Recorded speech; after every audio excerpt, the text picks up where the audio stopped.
On today's show, the Dallas Mavericks get a win against the Los Angeles Lakers. Embarrassing for them. But the Mavs on the other side of it, I'll tell you one reason why the Mavs got this win on today's Locked On Mavs.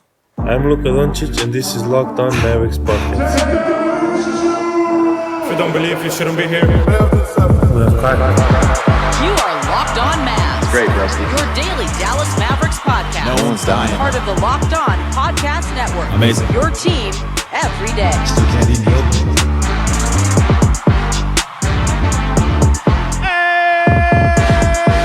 And let it ride.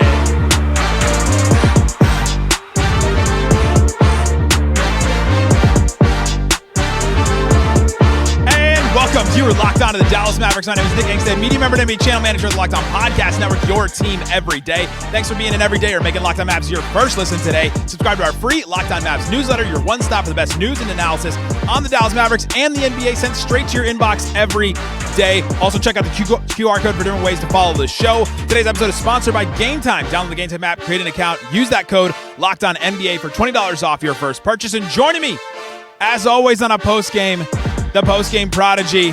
The vibes are high. They're back up. What you got for me, Slightly Biased? Yeah, it's pretty funny with the difference 24 hours today. Two games. Time you're like, yeah, maybe take a break. Like, if your mental health is too tied to the team, maybe take a break. But they needed that one badly. The fan base needed that one badly. And I'll just start right. We'll talk about this win. We'll talk about the Mavs beating the Lakers. We'll talk about the great games from P.J. Washington, Quentin Grimes, Spencer Dinwiddie, the Jaden Hardy run. I want to give Maxi Kleber some credit for this game as well. Charles Barkley said it was a masterclass by Jason Kidd. We'll talk about some decisions Jason Kidd made in this game. But I just want to start with this right here is that I think that the vibes are so great right now because there's one good thing. Like one good thing about this current Mavs team that has nothing to lose in this stretch, right? Yeah. The Mavs are going to be a team that that are going to play every single night if they don't have Luka and Kyrie for however long it's going to be, and we'll talk about that for sure. They have nothing to lose because they're not supposed to win these games. They were a 7.5-point underdog going into this game at home to this Lakers team. The Lakers with LeBron and AD and JJ Redick coaching for his job, it feels like, and all kinds of stuff all the time. And this team has nothing to lose, and that makes them fight, I think. And I think that has made this that empowers this team, and it makes it way more fun to win games. Like if the Mavs win a game like this that they're not supposed to win, it becomes way more fun, even though the Mavs, the big picture is still the injuries and all that, and we're still worried about all those kind of things. But right now, feeling good about this win. Yeah, and I mean, we talked about this. It's like they play hard. I haven't during this stretch felt like the energy or the effort or the attention to detail or any of that stuff has been lacking. Like they just were out there quitting. I never felt that at all. It was just they didn't have their horses and they really struggled to find the bottom of the net a lot of the times. But tonight, man, again, you saw that they played really hard in this game. I thought their defense was really, really, really good in this game. Yes. Like really great defensively. And a lot of that also has to do with the fact that we talked about this. Their offense was the best offensive output they've had without Luka and Kyrie by a mile. And we talked about this some last night, where it's kind of like this domino effect, where your defense is constantly, getting back in transition because of turnovers or missed shots, and now you're cross-matched, and now you got Jaden Hardy guarding Anthony Davis in the post, and now we either have to foul or double, and now we're in rotation. Like when you make shots, that kind of goes away. That's what happened tonight. Make shots, and you don't turn the ball over that much either. The Mavs had a 14% turnover rate, which is like average, which is good. You'll take that. You'll just take some solid offensive execution. They also didn't miss a lot of threes. This was a magnets game for the Dallas Mavericks for sure. They hit 18 of 38 threes, 47%. The Lakers 11 of 33, so that's 31%. So magnets, we'll take a good magnets game where it feels like the magnets are turned on for the Mavs and off for the other team. But you're right. They executed, and before the game, I texted all the Mavs insiders that the Lakers have the 21st defense, and their defense actually is the same, whether AD is on the court or not. That's kind of been a weird thing for this Lakers team this season, is that AD is supposed to be this incredible defensive player, and yet it's the same when he's on and when he's off. And so the Mavs had an opportunity to, they can't find any offense. You could probably find some against this team. It's going to be the defensive end. Can the Mavs hold them? And like you said, the Mavs held the Lakers to 106 offensive rating, which is just awful. And they didn't even really have a lot of standout performers for the Lakers in this game, and they blew a bunch of layups. And I kind of think that the Lakers gave this one away in a couple areas. And Lockdown Lakers, I'm sure we'll talk about that, where I think the Lakers missed like 8 layups in this game that they just could have had back. But the Mavs out executed them, and they got the offense where they needed it. And the one thing that I was going to bring up that I started the show with is that Quentin Grimes, I thought, was one of the main reasons why the Mavs won this game. 23 points for him, 9 boards, 6 assists, 6 threes, the most he's ever made for the Mavericks. And that's just, he is executing in a whole bunch of different areas. He can play in the pick and roll. He can dribble handoff. He can do a bunch of different things. And to have a player like that just comes off the bench and does something for you like that and does a bunch of things for you just opens up a lot of different things for the Mavs. Yeah, and 23 points, 9 rebounds, 6 assists for Quentin Grimes in this game. And a second-half performance, especially a fourth-quarter performance where he kind of closed out the games in his 8 minutes. 6 points, 3 rebounds, 3 assists in the fourth quarter of the game. As pretty much the lead guy for the Mavs, it felt like the ball was in his hands pretty much towards the end of most possessions, where it was him making a decision. And we talked about it, right? He came onto the team, and it was a lot of talk. What is his role going to be? Where is he going to be out of the rotation? This, that. You were obviously very high on him and what he was going to provide this team. But you can gloat a little bit about that. That's a. Should I take a victory lap? Hold on. I got to move some furniture around here to do a victory lap. That's right. I'm doing a victory lap on Quentin Grimes. That's right. For those listening, Nick just did quite the 360. I don't have a lot of space over here. I can't do a whole victory lap, but I'm going to do one. Yeah, there's still a lot of season left, so maybe. Oh, what does that mean? That's an appropriate size victory lap there. Okay, but no. Next time I'll run around the court. They haven't taken it down yet, so yeah. If we get a playoff moment from Quentin Grimes, you can get on the court. And That's right. I'm gonna lift him above my shoulders. Yeah, like Rudy. We knew that he. Except he'll be good. Yeah. Never watched that movie, to be honest with you, so I don't know. I just saw a video where they talked about that Rudy was actually like a big jerk and that the team put him on his shoulders because it was like they were making fun of him. It was like Joe Montana was on that Notre Dame team.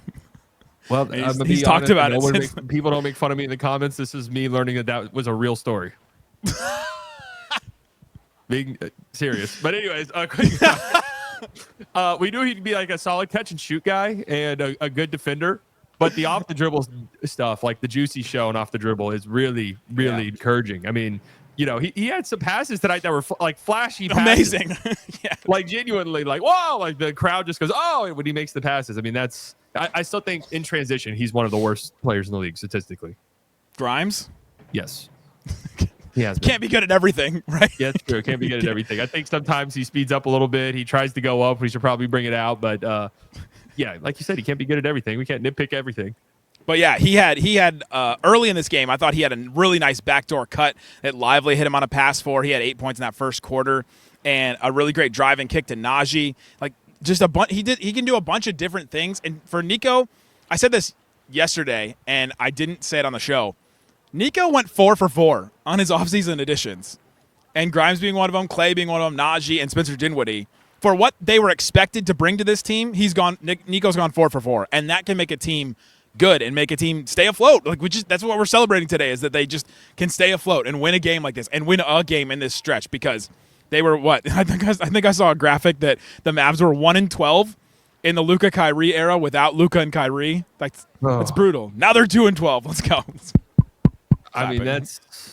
They built their team around having 2 lead guards that are incredible offensive engines, and it's just they have to find their identity now, and it's a process. And we talked yesterday that they kind of had a luck into it, and they shot 50% from 3 tonight. So that's what it is. Like we talked, they're going to have like some ungodly shooting performances and stuff like that. They'll have to have a couple moments of magic, and I think they had those moments. We'll tell you what they are and who they had them and how important they were and more coming up. You don't believe you shouldn't be here. Today's episode of Locked On Mavs brought to you by Ultimate GM. It's back. Ultimate College Basketball Head Coach and Ultimate GM. I did this for the the basketball show or the basketball game, and I loved it. I played it so much.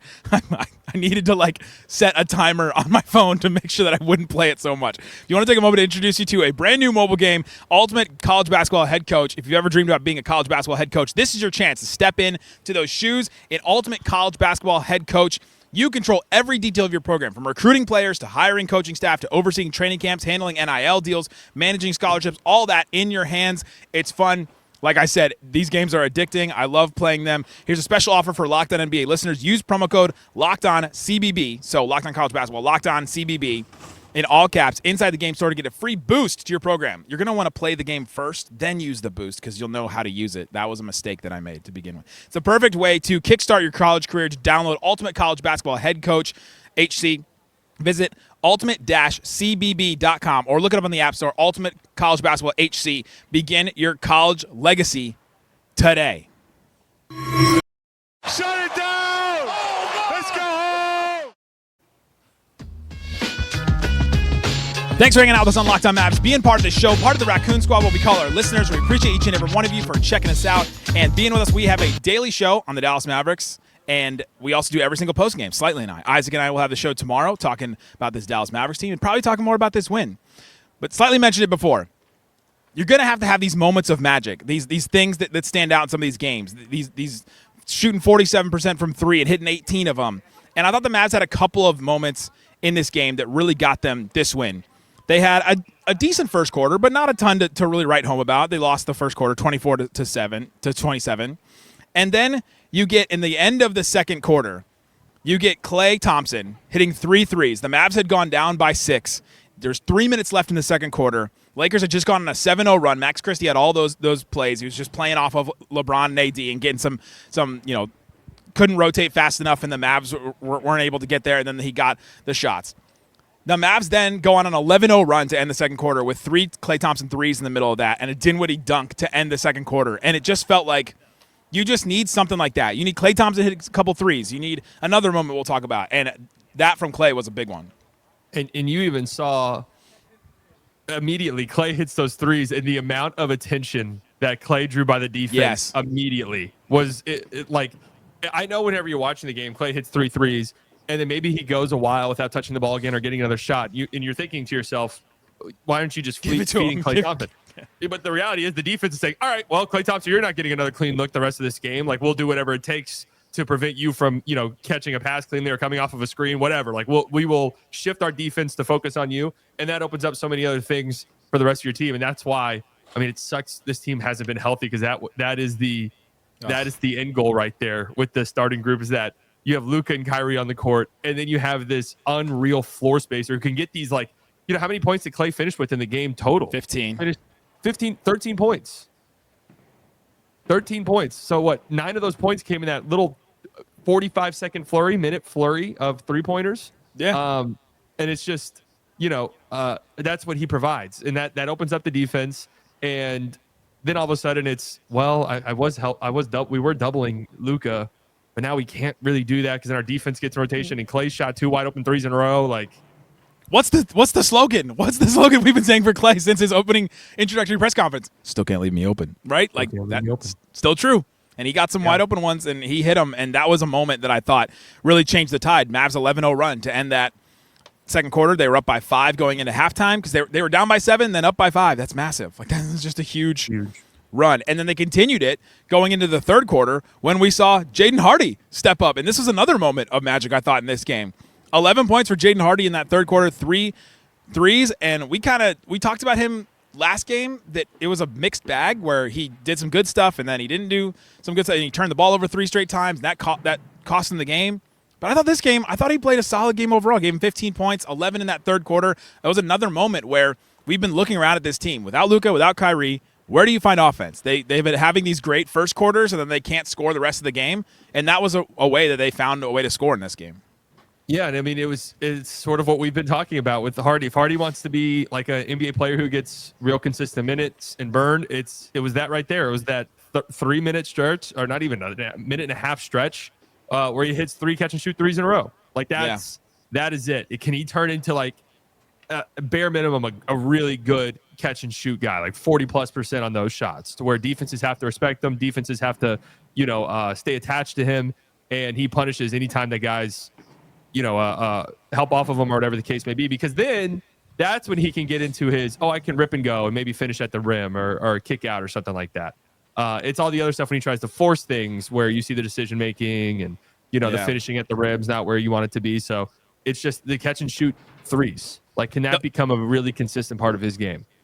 A great thing that's happened to Hardy that seems like a bad thing on the surface is Najee and Grimes being such good ball handlers and creators off the dribble. And PJ even kind of doing some of these things, is that he can play off of more guys than just Luka and just Kyrie, right? Because in his first 2 years, we saw him play off of those guys and be really good. And then when he was tasked to just have the ball in his hands and create and pound the rock and create offense for himself, he can do the drive, bump, do a little, fadeaway jumper, like 2-point jumper every once in a while. That's fine. But for the most part, the decision making, like you said, it's not been super great. That's the thing that even he has said that he needs to work on the most in the NBA. But if he's playing off of a Grimes or a Najee or a PJ or obviously Luka and Kyrie, it makes the game so much easier for him, and you saw that in that third quarter.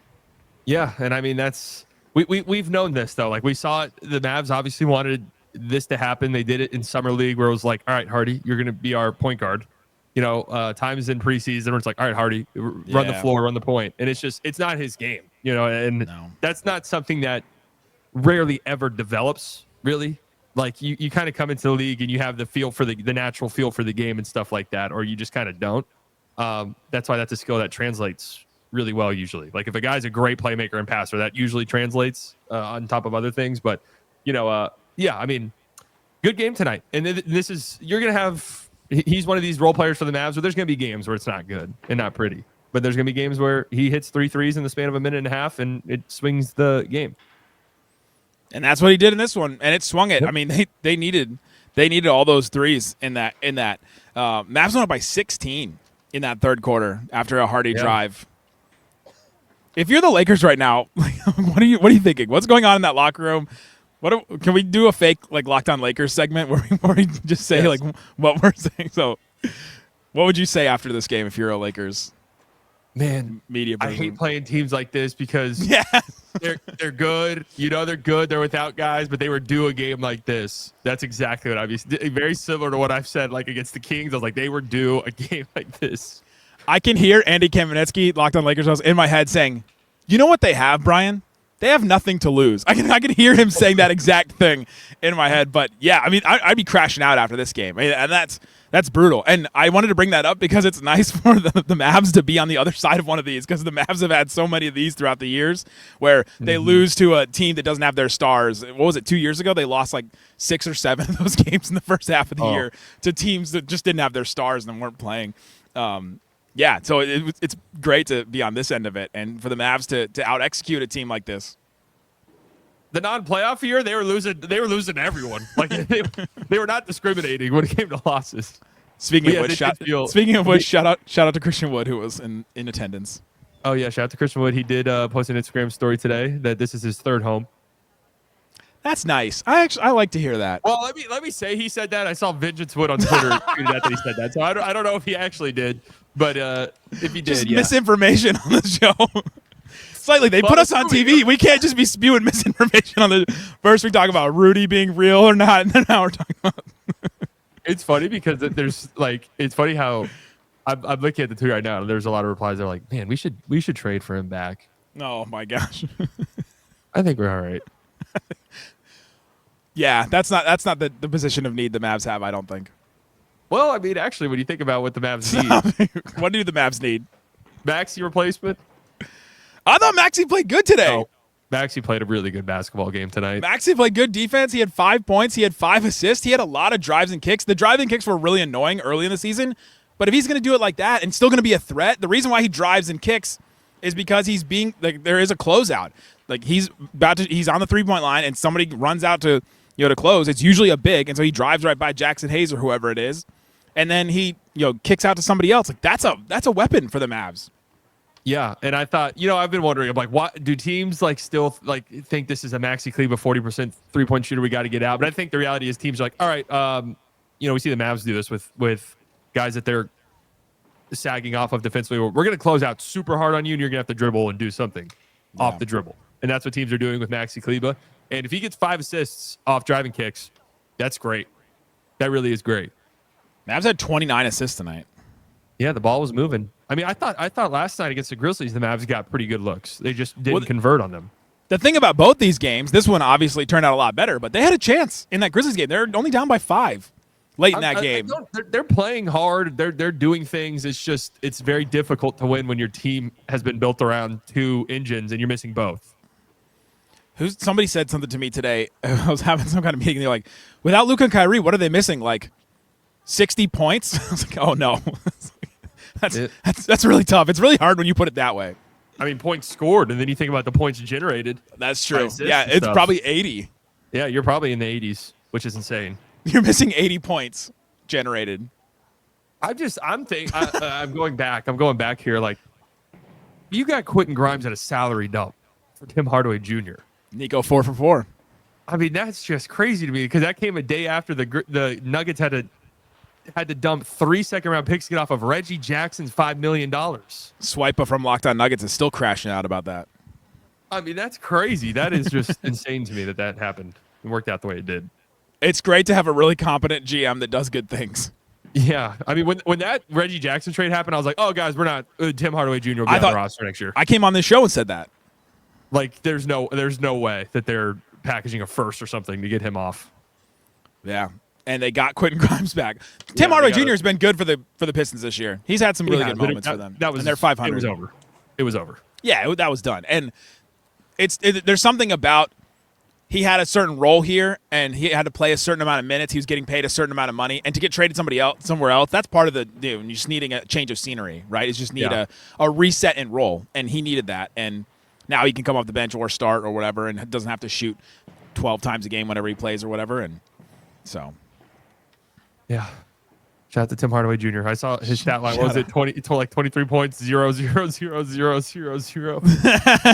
You know what I don't miss is Tim Hardaway Sr. Any kind of quote. Thanks for let's coming up. Let's get into what else we saw in this game. Let's give some other shout outs. I want to talk about Dereck Lively's foul trouble in this game as well, because there's something I noticed in this game that I want to discuss. We'll talk about that and more coming up. You don't believe you shouldn't be here. Today's episode of Locked On Mavs brought to you by Game Time. Download the Game Time app, create an account, and use that code because going to do things is fun. Going out, going to a concert or some concert or a theater or a comedy show or something like that is fun. Go to live events, see what's going on in your area, and use Game Time to do it. Game Time has made it even easier to get tickets for your favorite events with their new feature, Game Time Picks. This features filters out the fluff to show you only incredible deals on great seats so you don't have to waste time searching through thousands of different tickets. I love Game Time because it shows you exactly what you're going to pay at checkout with the all-in pricing tool. You can turn that on, and you can see exactly what you're going to pay at checkout. It shows you a view from your seat as well, and it gives you like the ability to look at the view from left to right, see like your peripherals, and that's nice too. Take the guesswork out of buying tickets with Game Time. Download the Game Time app, create an account, use that code LOCKEDONNBA for $20 off your first purchase. Terms apply. Again, create an account, redeem that code LOCKEDONNBA for $20 off. Download Game Time today. What time is it? It's game time. Shut it down! Let's go home! Thanks for hanging out with us on Locked On Mavs, being part of the show. All right, Slightly. Dereck Lively struggled with some fouls in this game. Mavs didn't have Daniel Gafford. They went small with Maxi at the 5 a little bit in this game. 7 points, 6 boards for Lively, 5 fouls. And I saw something from Lively that is a little dangerous. He was talking to Scott Foster. He was talking to Scott Foster during a timeout in the fourth quarter about one of his fouls. After he had the 5th foul against LeBron, he was playing him one-on-one. He went for the block attempt and got the foul there. And he was talking to Scott Foster very calmly, just talking through what's a foul and what's not and all that. You know what's a dangerous thing? Dereck Lively learning things. It's a dangerous thing. And I think he's going to figure this out. This is a hard game to say that he's going to figure out the foul stuff, but I think he'll get there, and I'm confident in him. Yeah, and I mean, he's a second-year rookie. He was 20 years old. Like, that's, a second-year player. You get where I was coming from. Second year center. This is a position. What is he? What is he? Jason Tatum? He's still 19. He's still 19 years old. Still 19. No, his second year. God, that joke lasted probably 4 years longer than it needed to. The Jason Tatum is still 19 joke. Jason Tatum and Jason Tatum Rookie of the Year jokes. It's gonna Zion or Ja. We're gonna do it with Wemby because Wemby's still only 20 right now. Yeah, true. But I mean, that was the thing for Luka for a while. I was like, oh, Luka's 22. Like, oh my god. And now we're like, all right, let's go.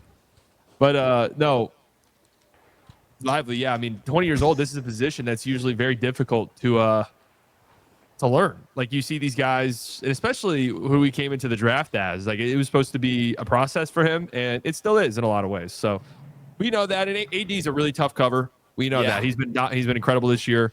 And it was kind of a weird game. A lot of fouls, especially in the first half. Like, my Lord, that second quarter was insane with the amount of stoppages and free throws on both teams got.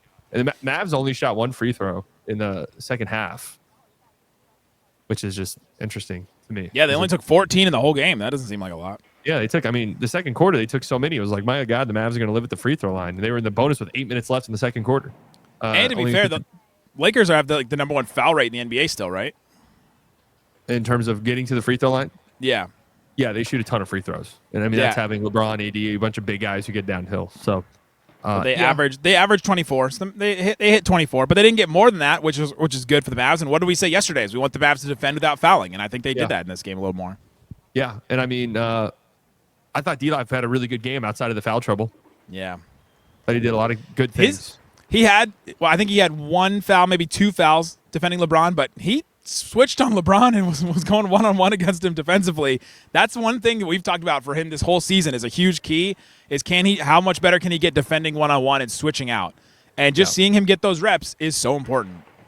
And then also, too, the playmaking out of the high post. We talked about this yesterday where if teams like tonight, like they were playing that. AD was all over him, guarding him, putting pressure on the ball when he was in the high post. But if teams are going to drop, like we saw last night against the Grizzlies on those, that's when it's like, can you put the ball on the floor and give us, a couple dribbles, that Isaiah Hartenstein push shot? Can that be something you develop? But like we were asking for mid-range shots yesterday. Really advanced for someone his age. Are you glad he didn't take our advice and start taking the mid-range shots today like we asked for yesterday? Very happy we didn't see that. Oh, man. I said that. I said if he was open. I don't want him just going out there, one dribble, has he pull up against AD. We haven't talked about him yet, which is a crime against humanity. PJ Washington, 22 points, 8 boards. He's just so steady and constant for this team. So important. You can plug him in pretty much everywhere. His ability to play off the dribble a little bit more, to hit floaters, to attack players. The Mavs were attacking Austin Reeves anytime they got the opportunity to. That was a huge key in this game that I haven't mentioned yet. But we saw PJ do that a couple times. He was great in this game. And he had a moment, too, where he scored on LeBron. It was in the second quarter. He scored on LeBron, and then LeBron took issue with it and immediately drove right into his chest. And it was kind of like a ticky-tack foul, but LeBron's getting that foul, and he got fouled. And then PJ was kind of laughing because LeBron was just stone-faced, doing the LeBron, focused face and, not looking PJ in the eyes afterwards. That was kind of a moment. But PJ's a yapper, man. He yaps. Yeah, he was talking trash after hitting a 3-2. And apparently, Grimes mentioned it in the post-game presser. Kid mentioned it that he gave a speech in the locker room today. Oh, so I love that so much. He's really stepping up. He feels like one of those guys, too, where it's just feels like he fits naturally into a leadership position. They still have the council? The Council of Kangs? I think Marvel got rid of that. No, they did get rid of that. The leadership council. Do they? I think somebody asked Kid about the leadership council recently. Who was it again? On the leadership council, are you surprised that Dwight Powell didn't play more tonight? I was actually a little surprised they didn't go with him at all. Yeah, I mean, no Gafford. You just kind of assume, but they liked what they. I mean, they got a really good game out of Maxi, and PJ played 39 minutes. So huge. So that's because Maxi's your PJ replacement, and if PJ only sits 11 minutes total, or I can't do math, 13 minutes total, or what am I even saying? I don't know, between the Rudy thing. 9 minutes total. Where am I getting some of these numbers even from? I don't understand. Yeah. Pulling numbers. a little surprised he didn't play because one of Dwight Powell's signature games was against the Lakers. Oh, two things we have to talk about that I can't believe we didn't talk about till now. Before the game, Luka comes walking out and talks to Dorian Finney-Smith, and he's standing there. He's walking around. He's walking. He's looking good when he's walking. He took a shot too. He didn't put a lot of weight on his left leg, I noticed, which is what we talked about yesterday when he was on that scooter. That they probably told him not to put a ton of weight on that left leg just for the healing process. But it was good to see Luka around, and he was, people were telling me that on the bench he was dribbling between timeouts, and he's itching to get back in there, and so it's good. It was good to see him walking around. And this is one of the reasons why the vibes feel so much different now. Is one, you get a win, because I'm not gonna lie, when you lose a couple games in a row, and especially the way what you do, like 5, yeah, 5, and you don't look that great, and it's hard not to feel like we might not win another game. Like I'm trying to think of a scenario in which they win a game. We were looking at the schedule. It was pretty bleak last night. It was pretty bleak. It's just like there might have to be like bus crashes for them to win games. Like that's the only way we're really looking at it. But then not only that, but Luka was walking around. I didn't. Him being on the scooter didn't scare me or anything like that. That not me either. That felt like a normal thing. But then Kyrie being on the bench and the video around, of him getting on and off the scooter was not encouraging though. But yeah, seeing him on it, I had never really had a calf strain, and I'm comparing myself to a professional athlete, but as you should. Exactly. I've never had a calf strain, but I've had hamstring. I've pulled a hamstring, and whenever you sit on it for a while, when you mess up like a soft tissue and you're sitting and you stand up, it's like very tight. It does not feel good. You got to kind of get it loose a little bit. So I don't know. That didn't scare me. And Kyrie was moving really well on the bench for someone who's supposed to have somebody who we're just seeing so many different theories as to what this back injury is. It is weird. Like Shams and McMahon reported it's a bulging disc. The Mavs officially have called it a lower back strain. So, or a lumbar back strain. I don't know that we'd have to get an actual doctor on to talk about it, but Jason Kidd did say today they don't think it's a long-term injury. So we'll know more in a couple days, but the fact that they don't think it's a super long-term injury is good, right? Because we talked about yesterday, the average for these bulging disc injuries, if it is that, is 28 days, according to Jeff Stotts in Street Clothes. So if they don't think it's long-term, then it's less than that, which is that's a win. We'll take that as a win. The vibes are good. Feeling great about the vibes. Go check out Slightly Biased' great YouTube channel. Good stuff going there all the time. The live streams with the playbacks are awesome all the time over there. And go check out the QR code for different ways to follow the show. We have the Locked On Mavs Insiders where you can text us. I'll send text to you. You'll send text to me. Isaac will send text to you. We'll text you during games. There's all kinds of rumors. The Mavs are one of the most active teams on the phone right now, according to Brian Windhorst and ESPN. So that we'll send you every rumor we see. So subscribe to that. Guys, thanks for hanging out with us on Locked On Mavs. We'll be back tomorrow with more. Isaac and I will have you covered on that show if we don't get snowed completely in. Guys, thanks so much for listening to Locked On Mavs. Peace out. Boom! They lied. There's no snow, only ice.